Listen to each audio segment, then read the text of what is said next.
What's up guys, welcome back to New Age Nerd Culture. Amo and Andy here, and today we are talking about what we want to see from Carnage in Venom 2. So, we've both seen Venom. Yes. I saw it on opening night because I'm super cool.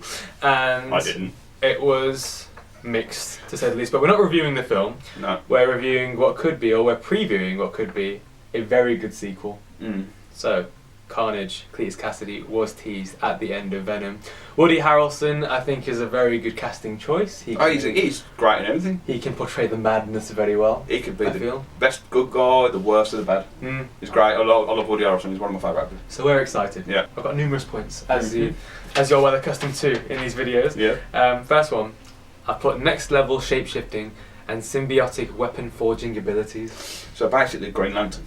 No, I don't want Green Lantern. I want psychopath. That's what got red me in this. symbiote. Yeah, that's Hang it. on. But Green Lantern in the cartoon films, Yeah. it's so much more inventive than what he does in the film. Yeah, true. Anyway, so with Riot, Yep. you had some because in the comics, Riot is more just a grey Venom, really, a bit bigger, a bit bulkier. Yeah. That's pretty much it. Whereas in this iteration, he had a lot of the Carnage-like qualities. He had the axes that he moulded out of his hands. There was even like the sort of spears that Carnage does with the you know, when he sort of what's the word? He infected the Chinese woman at the start, and then she destroyed the crowd. Yes. So Carnage's main sort of weapons that he uses in the comics and in the old animated series and stuff, we've kind of seen that already. So they need to take it up even a further notch to get the true sort of, you know, you got to keep progressing with a villain, and when you go from like one film to the next, you want to see some progression in terms of like the threat. Yeah. The threat of Carnage needs to be so much more now. So I'm very excited to see what powers, because they're gonna have to change his powers a little bit. What they're gonna give him. Yeah, it could have done with that maybe not taking out quite so many people in one fell swoop at the beginning, because then where else are you supposed to go? That, and to be fair, the motivation of the film was so unpointed. Yeah. Not the law firm. No what? It's unpointed. They didn't know where the film was going until the end. Number 2. Carnage needs to truly, and I mean truly, become the psychopathic version of the character. And I want no holds barred in this. I want some just disgusting, horrific, horrible, terrifying stuff. And I want, like, what I envisage is like a new age. Because you know how sort of we're getting more desensitized as a human race. Yeah. And we need to think of more effed up things to make us feel like, oh my days, that is effed up. Kind of situation. Sort of, yeah. We need to keep up in levels, up the threat, right? So we had Hannibal Lecter back in the day. Yes. As probably one of the best psychopaths I've seen in a film. Yeah. I want that, but amped up to 11 for Carnage, because that is the character. Number 3, I say it needs to be an 18 or R-rated film, but I don't think it will be. Yeah, sadly. he's linked in with Disney somehow still, isn't it? Yeah. But I mean, Well, potentially. Are the films linked in? Potentially. Well, I know we had the Stan Lee cameo at the end. So they are potentially. We don't know. We don't know the extent of their linkages. I don't know how would it work with them. It might have made the film better if you'd have had anybody from the other Marvel universe into it.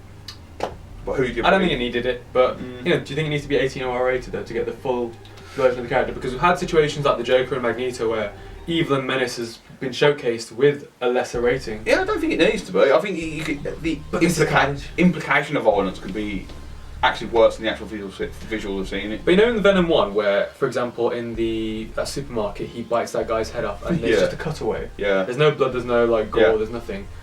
You can't do that to Carnage, because that is the character you want to see, that disgusting gruesomeness, because that's the graphic novels that you gotta, you know, you go through any of the panels and it is just that blood after blood after blood and more bloodshed after that. So I think you have to.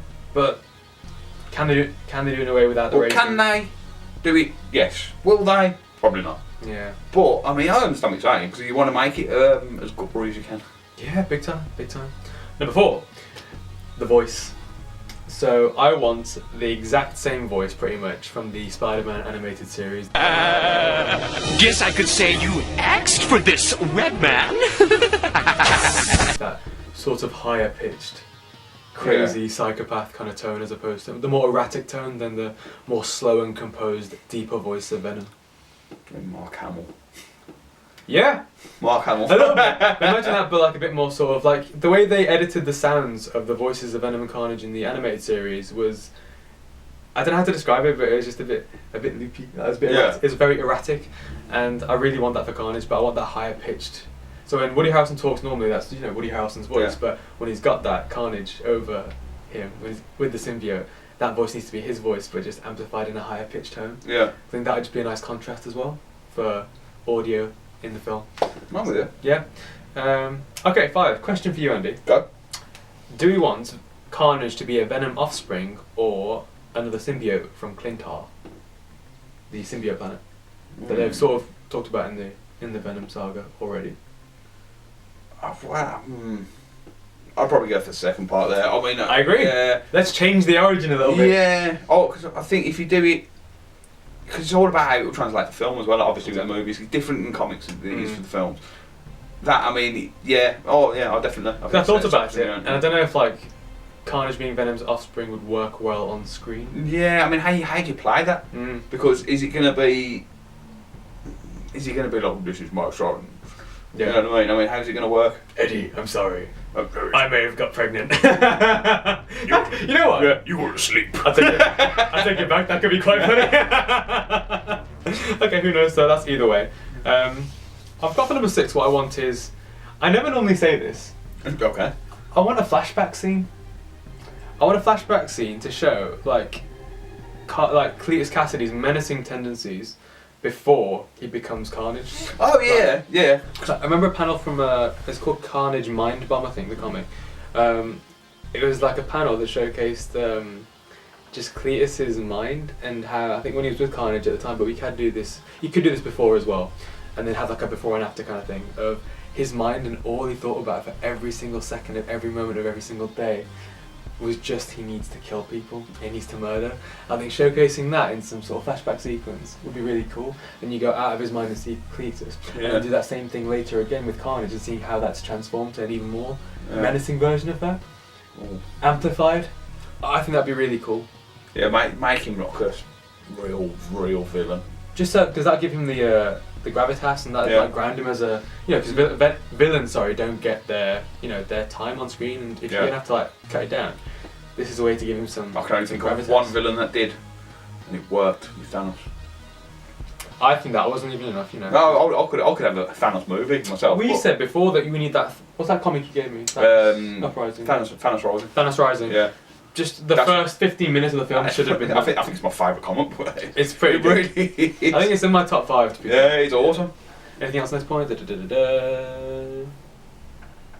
Oh yeah, and there's one thing where there's a comic where Carnage Cletus Cassidy pushes his grandma down the stairs. Just to and again that was part of just showcasing that his. What do you mean you envisioning like a flashback compilation? I just want the first 15 minutes of every film to just focus on, if it's a superhero film, give the villain some damn time. They need to, just saying that he's a bad guy. He's not 5 minutes of like, oh, he just killed someone, or he's gone to this planet and he's done this, and he's like, he beat a couple of people up, and he's taken this from someone. I want some real, some meat behind the villains, man. And this is the way to do it, I think. So, when he becomes Carnage, I want instant acts of random murder. I know that sounds like a really weird thing to say from a very sane human being, but I remember it was Deadpool versus Carnage, the comic. Yes. And Carnage just comes out of prison. First thing he does, goes to a diner, murders everyone in there, just because he could. And that's what you need, because that is the character. And I want to see like that. Imagine that as an opening scene, with some bloodshed as well. Or just after the flashback, that scene, him breaking out of prison, after just being interviewed by Eddie. Imagine, can't you? And then comes out of prison, goes straight to one of them little mobile diners. Door shuts. Do you want some coffee, hun?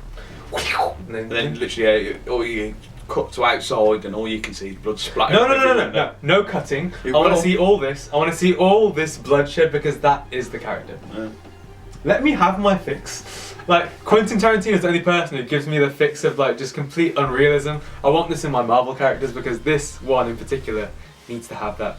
And then, so this kind of links to my other one. I want moments or scenes where you just see what Cletus's mind is thinking at any given point in time, because then you can see the transformation of like what Cletus was in his mind compared to what Carnage is in his mind. Yeah. Just what his like mental state is like at that given point. Like, say if he's just about to kill someone, just go inside his head and just think like, have that inner monologue between maybe like Woody Harrelson as a human and then the Carnage symbiote having a conversation. Something like that would be really cool, just to sort of have a visual representation of that inner monologue. So you could be sitting there thinking, I could drive this fork right through her head, and then the Carnage kicks in going, oh. I could make a fork or a pipe out of my fist and shove it through her throat. Or I could just eat her fucking head. Or larynx, or whatever you want. So that's what I would like to see from Carnage and Venom 2. Do you have anything to add to that? No, actually, quite, yeah. Oh, Comprehensive? yeah. As long as hopefully it'll bring up Venom 2 if it happens. I think it will, if they do it. I have questions. Honestly, we should become writing teams because this is genius stuff, man. Honestly. Anyway, don't forget to like, share and subscribe. Until next time, Andy. Keep on flying.